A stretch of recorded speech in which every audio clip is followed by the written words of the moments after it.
বিকেলের সূর্যটা ধীরে ধীরে ঢলে পড়ছে বঙ্গোপসাগরের দিগন্তে। কক্সবাজারের বিস্তীর্ণ সৈকতে আছড়ে পড়ছে নোনা জলের বড় বড় ঢেউ, কিন্তু এই ঢেউয়ের গর্জনের চেয়েও আজ বেশি ভারী মনে হচ্ছে এই অঞ্চলের বাতাস। কক্সবাজারের উখিয়া আর টেকনাফের পাহাড়গুলোতে গড়ে ওঠা বিশ্বের সবচেয়ে বড় শরণার্থী শিবিরের কাঁটাতারের সামনে আজ এসে দাঁড়িয়েছেন এক বিশেষ বিদেশি অতিথি। তার পরনে ক্যাজুয়াল স্যুট, চোখে মুখে এক সতর্ক, তীক্ষ্ণ এবং মাপা দৃষ্টি। তিনি সার্জিও গোর, আমেরিকার হোয়াইট হাউসের এক অত্যন্ত ক্ষমতাধর এবং বিশেষ দূত। আজ ঢাকা সফরের শেষ দিন।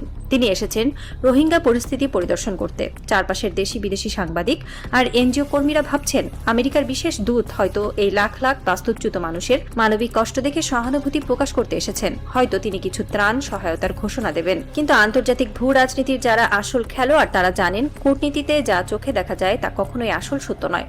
সার্জিও গোর যখন পাহাড়ের ওপর দাঁড়িয়ে নিচে থাকা রোহিঙ্গা ক্যাম্পগুলোর দিকে তাকাচ্ছিলেন, তার চোখের দৃষ্টি আসলে ওই ক্যাম্পগুলোতে সীমাবদ্ধ ছিল না। তার নজর ছিল আরো অনেক দূরে, ওই পাহাড়ের ওপাশে মিয়ানমারের রাখাইন প্রদেশের দিকে, আর তার পেছনের বিশাল বঙ্গোপসাগরের নীল জলরাশির দিকে। মানবিক সহায়তার মোড়ক পড়ে ওয়াশিংটনের এই বিশেষ দূত আজ আক্ষরিক অর্থে এসেছেন এক বিশাল ভূরাজনৈতিক সমীকরণ মেলাতে।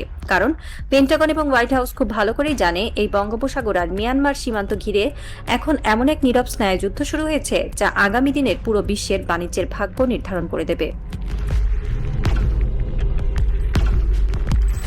সার্জিও গোর কেন হঠাৎ করে তড়িঘড়ি করে ঢাকায় ছুটে এলেন? এই প্রশ্নের উত্তর খুঁজতে হলে আমাদের ফিরে যেতে হবে মাত্র কয়েকদিন আগের একটি ঘটনায়। বাংলাদেশের প্রধানমন্ত্রী তারেক রহমান এই তো মাত্র কয়েকদিন আগে একটি অত্যন্ত সফল এবং ঐতিহাসিক সফর শেষে বেইজিং থেকে দেশে ফিরেছেন। চীনের গ্রেট হল অব দ্য পিপুলে তাকে যে লাল গালিচা সংবর্ধনা দেওয়া হয়েছে, আর রুদ্ধদ্বার কক্ষে বসে তিনি চীনের প্রেসিডেন্ট শি জিনপিং এর সাথে যে মেগা চুক্তিগুলোর ব্লু প্রিন্ট চূড়ান্ত করে এসেছেন, তার খবর পৌঁছানো মাত্রই ওয়াশিংটনের নীতি নির্ধারকদের কপালে বিন্দু বিন্দু ঘাম জমতে শুরু করেছে। এক সময়কার চিত্রটা কেমন ছিল? একসময় ঢাকার শাসকেরা বড় বড় পরাশক্তিগুলোর দরজায় গিয়ে ঘন্টার পর ঘন্টা বসে থাকতেন।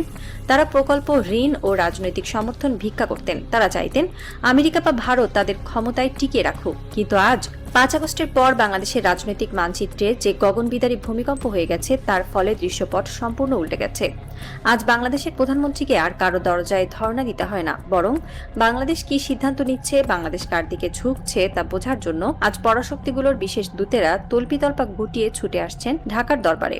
বাংলাদেশের এই নতুন কৌশলগত অবস্থান এবং মেরুদণ্ড সোজা করে দাঁড়ানোর যে রূপান্তর, তা বুঝতে সার্জিও গোরের এই ঢাকা সফরের চেয়ে পরিষ্কার ছবি আর দ্বিতীয়টি হতে পারে না। আমেরিকার এত মাথা ব্যথার আসল কারণ কি? কেন তারা এত তটস্থ? একবার চোখ বন্ধ করে বাংলাদেশের ভৌগোলিক মানচিত্রের দিকে তাকান। বাংলাদেশের দক্ষিণে বিশাল অনন্ত বঙ্গোপসাগর, যা পুরো বিশ্বের নৌবাণিজ্যের অন্যতম প্রধান লাইফলাইন। পূর্বে রয়েছে যুদ্ধ বিধ্বস্ত মিয়ানমার, যেখানে এখন সামরিক জান্তা আর আরাকান আর্মির মধ্যে চলছে এক রক্তক্ষয়ী মরণপণ লড়াই। আর উত্তরে রয়েছে ভারতের সবচেয়ে সংবেদনশীল, সবচেয়ে দুর্বল এবং সবচেয়ে স্পর্শকাতর অংশ, তাদের উত্তর পূর্বাঞ্চলীয় রাজ্যগুলো বা 7 সিস্টার্স। এই যে একটি নিশ্চিদ্র ভৌগোলিক কেন্দ্রবিন্দু, এই ভূখণ্ডে পরাশক্তি তাদের বন্দর, করিডোর, প্রতিরক্ষা প্রযুক্তি ও সরবরাহ ব্যবস্থার জায়গা তৈরি করতে পারবে। আগামী 50 বছর দক্ষিণ এশিয়ার ভবিষ্যৎ বাণিজ্য এবং সামরিক নিয়ন্ত্রণ সম্পূর্ণ তার হাতেই থাকবে। আর ঠিক এই জায়গাতেই বাজিমাত করতে চলেছে চীন। চীন বাংলাদেশের সঙ্গে অত্যন্ত দ্রুত গতিতে একটি মেগা প্রজেক্ট এগিয়ে নিচ্ছে, বাংলাদেশ মিয়ানমার চীন ইকোনমিক করিডোর। এই করিডোরের মাধ্যমে চীন সরাসরি মিয়ানমারের রাখাইন হয়ে বাংলাদেশের বঙ্গোপসাগরের বন্দরগুলোতে নিজেদের অ্যাক্সেস বা প্রবেশাধিকার নিশ্চিত করতে চাইছে। আমেরিকা এই প্রজেক্টটিকে শুধু চীনের একটি ব্যবসায়িক বিনিয়োগ হিসেবে দেখছেন না। তারা খুব ভালো করে জানে বাণিজ্য রুট মানে লজিস্টিক সাপোর্ট, আর লজিস্টিক সাপোর্ট মানে সামরিক উপস্থিতির সুযোগ। বাংলাদেশ মিয়ানমার করিডোর নিয়ে ওয়াশিংটনের এই উদ্বেগ সরাসরি বঙ্গোপসাগরের ক্ষমতার হিসাবের সঙ্গে যুক্ত। আমেরিকা কোনোভাবেই চায় না তাদের চিরশত্রু চীন এই বঙ্গোপসাগরের নীল জলে নিজেদের একছত্র আধিপত্য কায়েম করুক। সার্জিও গোর যখন কক্সবাজারের রোহিঙ্গা ক্যাম্প পরিদর্শন করছিলেন, তার মাথায় ঘুরছিল রাখাইনের পরিবর্তিত নিয়ন্ত্রণ ব্যবস্থার কথা। মিয়ানমারের জান্তা সরকারের হাত থেকে রাখাইনের নিয়ন্ত্রণ এখন অনেকটাই ফসকে গেছে। সেখানে শক্তিশালী হয়ে উঠেছে আরাকান আর্মি, যাদের পেছনে রয়েছে চীনের প্রচ্ছন্ন মদত। চীন চাইছে আরাকান আর্মির মাধ্যমে ওই অঞ্চলে স্থিতিশীলতা এনে নিজেদের করিডোরকে নিরাপদ করতে।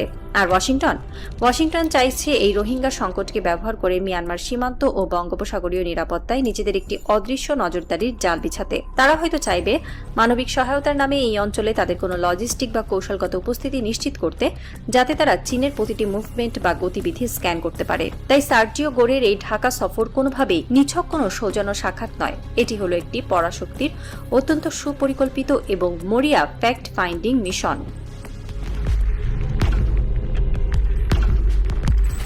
ওয়াশিংটন আজ একটি অত্যন্ত সুনির্দিষ্ট প্রশ্ন নিয়ে ঢাকায় এসেছে। তারা জানতে চায় বাংলাদেশ কতটা চীনের দিকে যাচ্ছে। তারেক রহমানের সরকার বেজিং এর সাথে ঠিক কতটা গভীরের সম্পর্ক স্থাপন করেছে। কিন্তু ঢাকা আজ আর সেই পুরনো ঢাকা নেই, যাকে একটু ভয় দেখালে বা স্যাংশনের জুজু দেখালেই গুটিসুটি মেরে বসে থাকবে।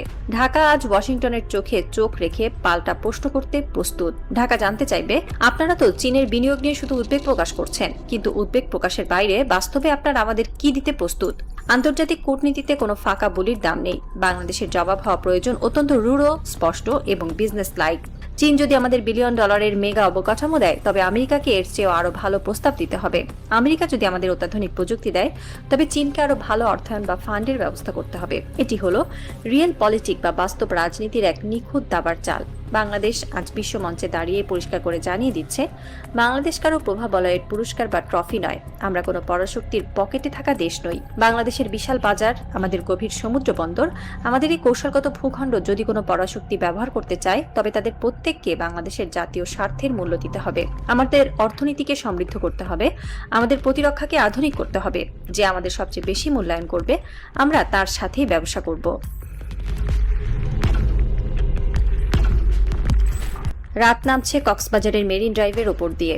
সার্জিও গোর হয়তো তার হোটেলের ব্যালকনিতে দাঁড়িয়ে সমুদ্রের গর্জন শুনছেন। তিনি হয়তো বুঝতে পারছেন, এই সমুদ্রের ঢেউয়ের মতোই বাংলাদেশের নতুন প্রজন্মের নীতি নির্ধারকদের চিন্তাভাবনা আজ অত্যন্ত আগ্রাসী এবং অপ্রতিরোধ্য।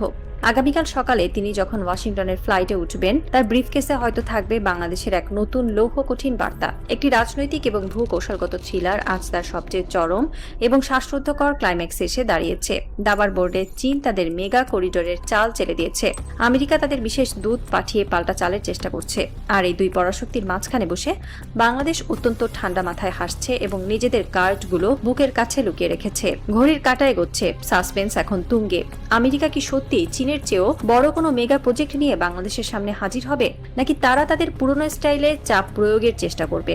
আর প্রধানমন্ত্রী তারেক রহমান কি পারবেন এই দুই পরাশক্তির চরম রেশারেশির মাঝখান দিয়ে নিজের দেশের জন্য $1 ট্রিলিয়ন সোনালী ভবিষ্যৎ ছিনিয়ে আনতে?